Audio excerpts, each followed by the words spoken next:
உலக புகழ்பெற்ற அவனியாபுரம் ஜல்லிக்கட்டு போட்டிக்கு இன்னும் 3 நாட்களே உள்ள நிலையில் முன்னேற்பாடு பணிகள் தீவிரம்.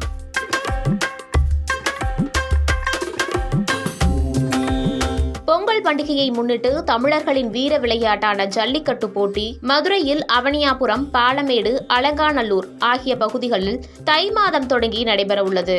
இதற்கான முன்னேற்பாடு பணிகள் தீவிரமாகவும் நடைபெற்று வருகிறது. அந்த வகையில் அவனியாபுரம் ஜல்லிக்கட்டு போட்டி நடத்துவதற்காக மதுரை மாநகராட்சி சார்பாக 54,26,000 ஒப்பந்தம் போடப்பட்டு பணிகள் விறுவிறுப்பாக நடைபெறுகிறது. இந்த நிலையில் அவனியாபுரம் ஜல்லிக்கட்டு போட்டி நடத்துவதற்காக கால்நடை பரிசோதனை மையத்தில் தடுப்பு வேலி, வாடிவாசலுக்கு பின்புறம் காளைகள் இருக்கக்கூடிய இடங்களில் தடுப்பு வேலி அமைக்கப்பட்டது.